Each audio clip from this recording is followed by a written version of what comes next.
Hi everyone, welcome back to Diksha's education hub. तो आज भी हम मोशन वाले चैप्टर को ही कंप्लीट करेंगे, जिसके अंडर हमें दो इंपॉर्टेंट फोर्सेस यानी कि बलों के बारे में पढ़ेंगे। एक फोर्स है आपकी सेंट्रीफ्यूगल फोर्स और दूसरी है सेंट्रीपिटल फोर्स। जब भी कोई फोर्स अंदर की तरफ को लगेगी दैट इज सेंट्रीपिटल फोर्स।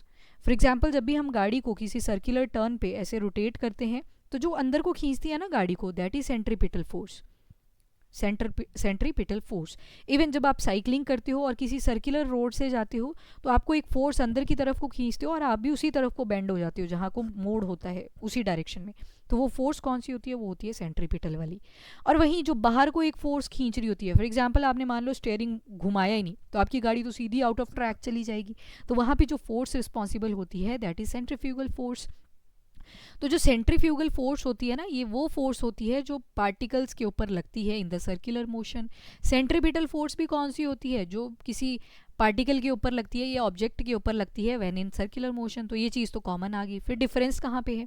तो जो सेंट्रीफ्यूगल फोर्स है वो किसी भी व्हीकल को बाहर की तरफ को खींचेगी और सेंट्रीपिटल मतलब जो अंदर का सेंटर पॉइंट होगा उसकी तरफ को खींचेगी। तो हमारी जो प्रोटेक्शन होती है वो सेंट्रीपिटल फोर्स की वजह से होती है। सेंट्रीफ्यूगल को तो जस्ट हम अज्यूम करते हैं स्यूडो फोर्स और इमेजिनरी फोर्स। जब आपने स्टेयरिंग घुमाया ही नहीं सर्कुलर मोशन में तो वो ऑब्वियसली सीधी ही जाएगी, तो इसको हम स्यूडो फोर्स कंसीडर कर लेते हैं। जबकि जो सेंट्रीपिटल फोर्स होती है it is real force in nature.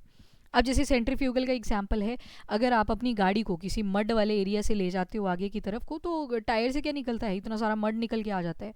तो बाहर की तरफ को निकल रहा है ना मड, तो that is because of the centrifugal force.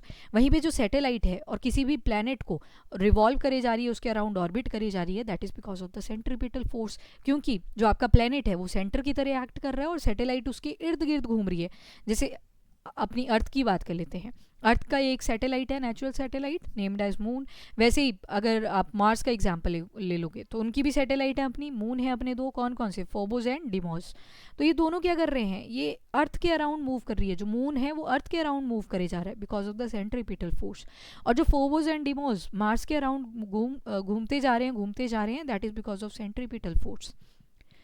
तो ये एक जनरल सा डिफरेंस था। अब एग्जाम्पल देखेंगे सिर्फ सेंट्रीफ्यूगल फोर्स के फर्स्ट, मतलब जो फोर्स कहाँ लग रही है? अवे, बाहर की तरफ को लग रही है।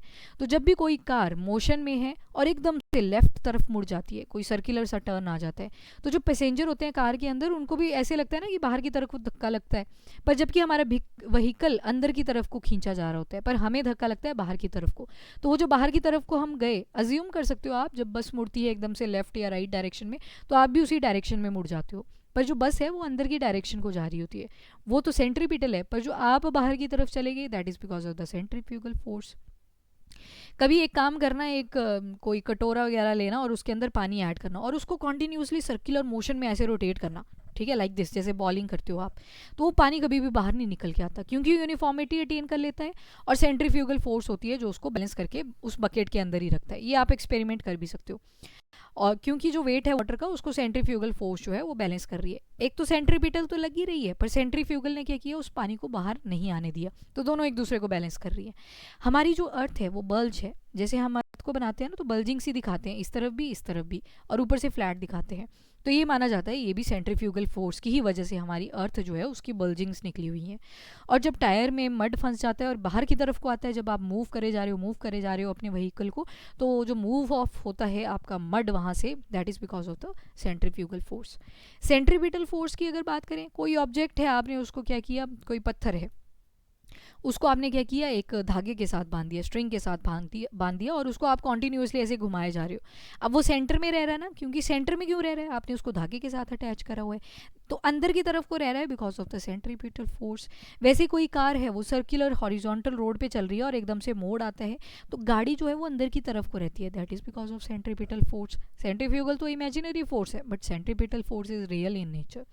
बहुत सारे मून रिवॉल्व करते हैं अराउंड द अर्थ, बहुत सारे नहीं, एक है अराउंड द अर्थ, बाकी प्लैनेट्स के अराउंड अगर बोलें तो बहुत सारे प्लैनेट है। जैसे आपका जुपिटर है, सैटर्न है, यूरेनस है, इनके तो बहुत ही सारे मून्स हैं।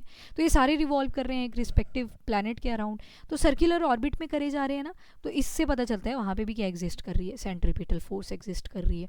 साइक्लिस्ट जब भी बेंडिंग करता है, मतलब किसी मोड़ से मुड़ता है, तो उसकी भी बॉडी उसी तरफ को हो जाती है because of the centripetal force.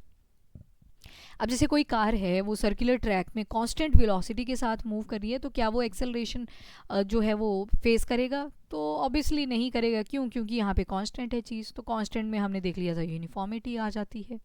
वैसे एक क्वेश्चन है कि अगर आप लीफ और स्टोन को एक साथ ग्राउंड की तरफ फेंकते हो पर कंडीशन है वैक्यूम में, तो क्या वो सेम टाइम पे पहुंचेंगी? तो येस, वो एक तो सेम टाइम पे पहुंचेंगी। ठीक है, क्यों पहुंचेंगी सेम टाइम पे? क्योंकि कोई रेजिस्टेंस नहीं है वहाँ पे, उनको कोई रोकने वाला नहीं है। वैक्यूम इज़ द कंडीशन जहाँ पे बिल्कुल आपको बस दो चीज़ें जो आपने रख दी वही मिलेंगी, कोई माइक्रोब नहीं मिलेंगे, डस्ट पार्टिकल नहीं मिलेंगे, कुछ नहीं मिलता उस केस में। You can take a screenshot of this question और अपने एंड से भी आप इनको एक बार सॉल्व कर सकते हो। ये भी सेम क्वेश्चन है जो आपने कर लिए, बस डिस्टेंस आपको दिखाया हुआ है डराने के लिए। आपको जस्ट अज्यूम करना है कि कौन सी फोर्स यहाँ पे लग रही है, कौन सी एक्सेलरेशन लग रही है, एक्सेलरेशन लग भी रही है या नहीं लग रही है। और अगर कोई चीज़ ऊपर से नीचे की तरफ फेंक रहे हो तो क्या वहाँ पे वैक्यूम लिखा है? वैक्यूम लिखा होगा तो हमेशा कोई भी दो चीज़ें हैं, टिश्यू पेपर है, स्टोन है, हमेशा एक ही स्पीड से नीचे पहुँचेंगे। पर वहीं पे लिखा है वैक्यूम नहीं लिखा हुआ है, एयर वर्ड यूज़ किया हुआ है, तो उसका मतलब है हमेशा जो जिसका वज़न ज़्यादा होगा वो पहले पहुंच जाएगा। तो ये हमने कर लिए थे कर्व्स, वही बताए हुए हैं दोबारा से। तो यहीं पे आपका कंप्लीट होता है पूरा का पूरा मोशन वाला चैप्टर। हमने आज दो मेजर जो फोर्सेस थी उनके बारे में बातचीत करी, that is the centrifugal and centripetal. That's all for today. If you like the video, do like and share as well as subscribe the channel. Till then, bye bye, take care, thank you and have a nice day, keep studying, keep watching.